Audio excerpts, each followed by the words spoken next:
Hello, this is Matthew Lim for Organizational Behavior Management. This is the second video reflection and analysis for Lesson 5. For the first topic, based on your understanding of Herzberg's two-factor theory of job satisfaction, what type of incentives or employee programs are most likely to reduce job dissatisfaction? What types of incentives or employee programs are most likely to increase job satisfaction?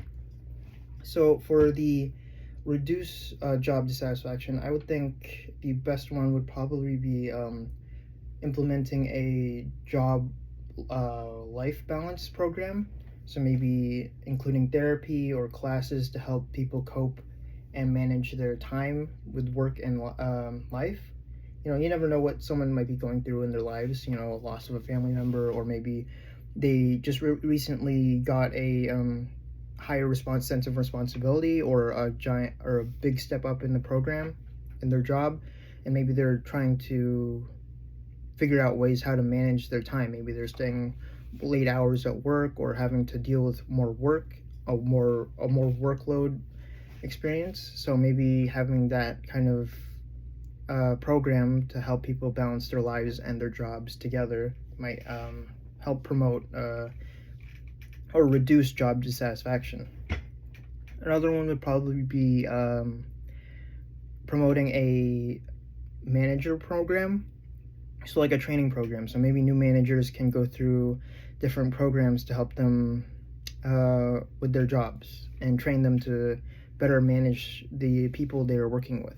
Because sometimes managers aren't always ideal at their jobs. Maybe sometimes they fall short of certain things. Maybe they aren't very good at leading sometimes, or maybe there's some things that they aren't really privy to sometimes. Like different employees have different experiences. Because if a employee quits their job, they're essentially quitting their manager, right? So if they do that, if managers can go through a program or a certain training program, maybe it would help reduce the job dissatisfaction with employees. Another one, for the job incentives or employee programs that are most likely to increase job satisfaction. So everyone's working in their job to a certain goal. Maybe they want to get to a certain position, maybe they want to get to a certain pay, or they want to have more PTO. So maybe implementing better ways to acquire those, maybe doing their job better, or just being on time, maybe just being loyal to the company. Maybe they will be rewarded for what they get. And also achievements, not just PTO and pay and a promotion. Maybe small things in the job, maybe they saw an error that could have led to a bigger problem, maybe something like that. Small things that could be good for their job. Maybe giving them recognition through that, maybe giving them a gift card, maybe slightly more pay for the week, or maybe letting them get off work early, something like that, giving them more recognition and more achievement through what they do. So yeah, just that would overall increase job satisfaction. So just making sure your employees feel satisfied with what they're doing, making sure that they are known and they're doing a good job would probably have a great have them feeling very satisfied with their job. So the second topic, compare McClelland's acquired needs theory and its emphasis on needs being shaped by experience and cultural background over time to Maslow's hierarchy of needs and ERG theory. Of these three theories, which do you think provides the most useful and realistic explanation of human development and motivation? Why? I would think it's McClelland's, because of the fact that it's just the experience and cultural background. Because of the goals that are set in the theory, like need for power, need for affiliation, need for achievement, everyone is working towards at least one of those. They need to have more power, maybe they want to have more responsibility or more leadership. through affiliation. Maybe they want to work towards a job that they have more like-minded people surrounding them, or just people they like in general. An achievement, maybe people are working towards their goals in life, like just getting to work in a different company, or just things like that. So it's also because of the cultural background, because of the fact that different workforces have different people, different diverse people, different ages, different sexes, different races, ethnicities, and different maybe disabilities. You never know.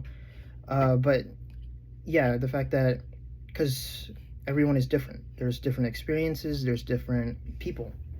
And Maslow's hierarchy of needs and ERG theory are kind of similar in a sense because they're more rigid. They aren't really fluid like how McClelland's is, because they are more structured to be a step program, not like a more fluid, everyone's working towards one or two goals in McClelland's. Maybe they're working, so because it's like psychological needs at the bottom and they have to step up in the pyramid every time. That's how Maslow's works. Same with ERG, but ERG is more of a simple theory compared to Maslow's. So it's because of that rigidness. I would think they would fall short compared to McClelland's, and yeah, just overall, I think it'd be better. Again, for the fact that people are diverse and workforces are always diverse. Okay, so the third topic: assume you are a manager of an auto shop dealership, and all your salespeople, employees are achieving the goals they have set for themselves in terms of weekly car sales. On the surface, this would seem like a good thing. However, what could be the problem with this?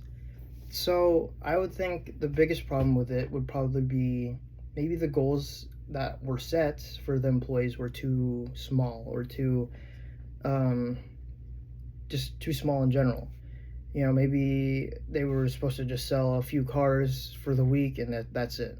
So maybe that's more of a manager issue, and they should probably set way higher goals. Not higher, like way higher, but like definitely higher goals to where it's more effective, essentially, for the organization.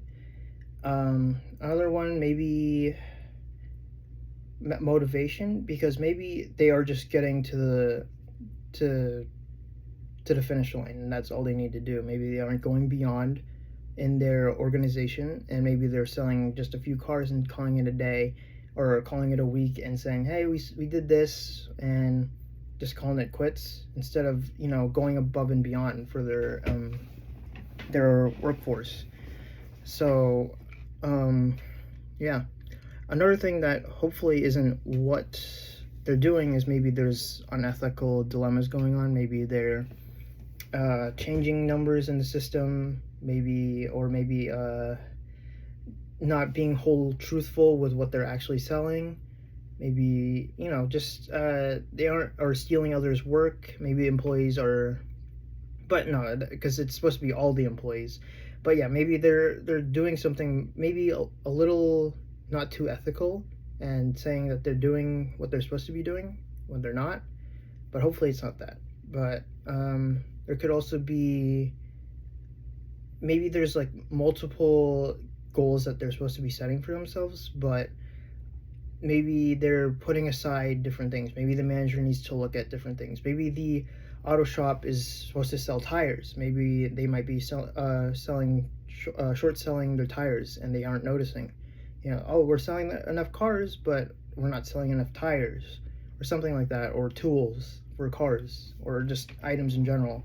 So maybe the manager needs to look at maybe their employees, if they're putting other responsibilities on the side for the bigger picture, or the bigger job. So yeah, so just probably setting better goals is probably the best one, because if they are like just getting to the bare minimum, maybe they're just not selling enough cars, or they're just not doing enough. So maybe the manager needs to set a better goal and example for employees in the future. For the fourth topic, to what extent are perceptions of procedural justice versus distributive justice a matter of perception? How could managers reduce inaccurate perceptions of workplace inequities? So, perceptions of procedural justice and distributive justice are a matter of perception because, especially distributive, because people will look at what they're earning compared to others, or maybe they're looking at what they're getting and thinking it's too low than what they should be getting, and maybe they're thinking that they should be getting paid more. Procedural, maybe they're looking at the processes of different things like pay, and even if the employer or organization is not as biased or not biased at all, and but maybe they're not clear on the fact that they're not biased. Maybe it's perceptions. People have their own perceptions of whether or not the procedure that they got their money or how they got their rewards may not be so clear. They're just going to assume that maybe things aren't sitting well with them, or they aren't going to get the right pay, basically that. But how could managers reduce inaccurate perceptions of workplace inequities? So I would think the best probably would be opening a better line of communication between employees, because if if there's rumors or different kinds of ideas going around between employees that maybe somebody's getting paid more, or or there's bias in the workplace, so maybe opening a better line of communication between employer and employee would probably be a better idea. So making sure that no one's being left in the dark about who's getting what or what's getting given to others.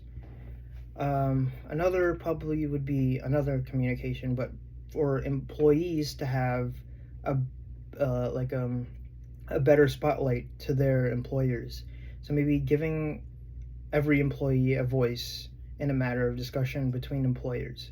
So maybe setting up meetings between employers and employees, so making sure that employees get a say in what's going on, or if they have questions that they need answered immediately, that employers are able to answer that. Another one would probably be setting up clear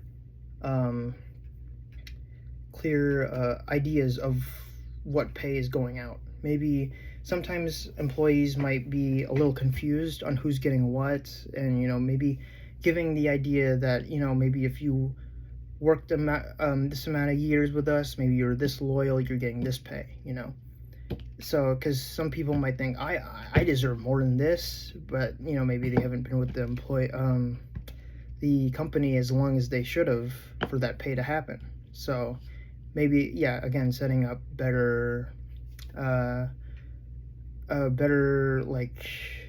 plans, or just making sure employees know what they're supposed to be getting for the amount of time they're putting in, or amount of work they're putting in. Another idea probably would be making sure managers go through training, like from the first prompt. So making sure employees or employers are going through bias training, making sure they're not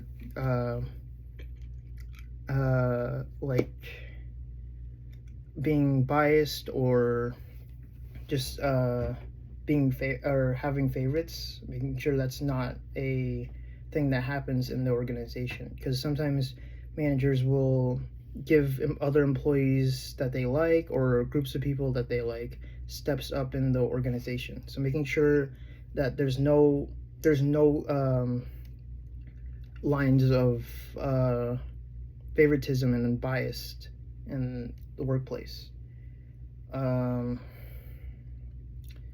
Another good idea would probably be, again, I would think the better idea is just being clear and concise with your employees, making sure that everyone is on board, making sure everyone gets the idea of what they're supposed to be doing. So making sure everyone knows what they're supposed to be getting, and knows what the amount of time and amount of work they're supposed to be putting in to get what they want to get, like pay and PTO. So yeah, thank you.